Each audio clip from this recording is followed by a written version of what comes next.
वक्रतुंड महाकाय सूर्यकोटि समप्रभ निर्विघ्नं कुरु मे देव सर्वकार्येषु सर्वदा।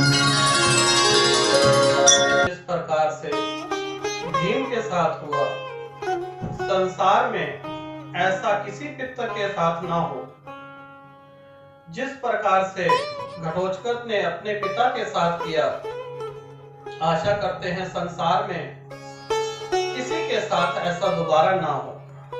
कथा इस प्रकार से है कि भीम पाचन क्रिया मजबूत करने के लिए खाना खा के टहलते हुए बीच जंगल में जा पहुंचते हैं और जंगल में एक ब्राह्मण अपना पूजा पाठ करा के अपने घर वापस आ रहे होते हैं। तो रास्ते में उन्हें एक दानव मिलता है। वह देखकर डर जाते हैं और दानव जोर जोर से हंसता है। तो जो ब्राह्मण का परिवार होता है वह रोने गाने लग जाता है। दानव कहने का मतलब घटोत्कच कहता है, डरिए नहीं, मैं आप सब लोगों को कोई हानि नहीं पहुंचाऊंगा। आज माता ने घर में पूजा रखी है और उन्हें मानव की एक बलि चाहिए और एक ही इंसान को मैं ले जाऊंगा। सारे लोग बड़े दुखी इतना हुए, सोचने लगे आपस में कि कौन जाएगा। तब तक उसके पिताजी आए और कहने लगे, मैं बहुत वृद्ध हो चुका हूँ, मेरी किसी को आवश्यकता भी नहीं है, मैं अपने प्राणों की बलि दे देता हूँ, तो मैं चलने को तैयार हूँ। धर्मपत्नी कहने लगी, नहीं जी आप मत जाइए, आप तो मेरे स्वर्ग के मुक्ति के द्वार हैं, अगर आप चले जाएंगे तो मैं कैसे जीवित रहूंगी। तब तक उनका छोटा पुत्र सामने आया, कहने लगा, मुझे ले चलिए। माता कहने लगी, नहीं, मुझे तुम प्रिय हो। उसके पश्चात बड़ा पुत्र आया, मुझे ले चलिए। तो पिता ने कहा, तुम मेरे प्रिय हो, मैं तुम्हारे बगैर नहीं जी सकता। तब मंझला पुत्र आया, उसने कहा कि माता को छोटा पुत्र पसंद है और प्रिय है, पिता को बड़ा पुत्र, और मैं मंझला हूँ, मुझे इन दोनों की जरूरत नहीं है और ना ही इनको मेरी जरूरत है, आप मुझे ले चलिए। तब तक भीम आते हैं और कहते हैं, आप इन सबको छोड़ दो और इस मंझले पुत्र को ले चलो।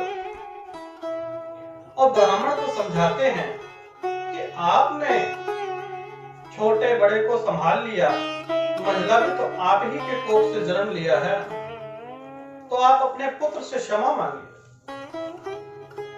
जब पिता क्षमा मांगने लगते हैं तो मंझला पुत्र कहता है कि ये हमारे संस्कार में नहीं है, पिता जो भी कहेंगे वह कार्य हम खुशी खुशी करेंगे, आपको मुझसे माफी मांगने की जरूरत नहीं है। और भीम कुटिया में जाते हैं, वहां पर हिडिंबिका पूजा कर रही होती है।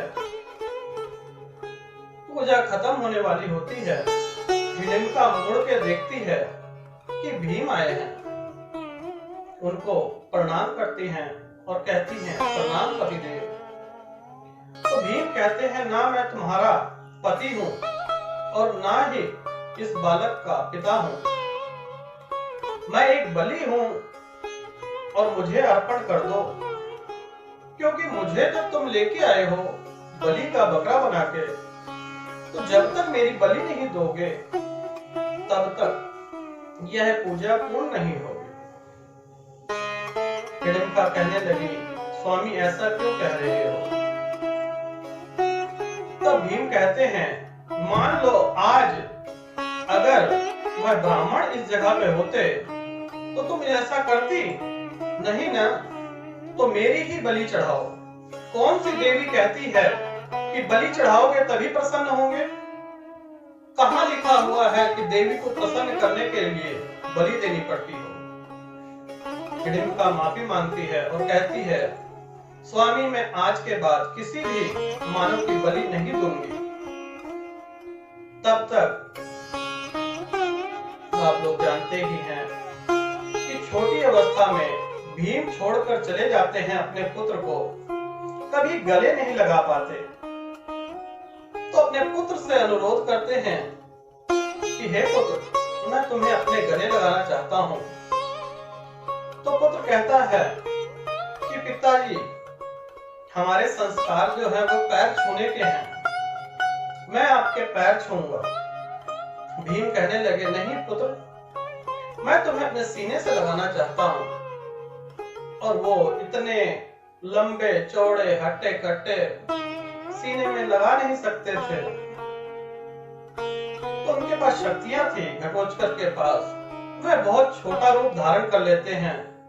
तो भीम कहते हैं कि पुत्र, मैंने गले लगाना है, तुम तो गोदी में लेने लायक हो गए हो। पुत्र और थोड़ा सा बड़ा हो जाता है, उसे सीने से लगाते हैं। हिडिंबा कहने लगी, स्वामी आपका जंगल में कैसे आना हुआ? तो कहने लगे, अभी 11 वर्ष अज्ञातवास के हैं, 4 वर्ष शेष बचे हैं, तो हमें जंगल में ही रहना पड़ेगा। तो हिडिंबा कहने लगी कि आप लोग हमारे साथ ही रहिए ना,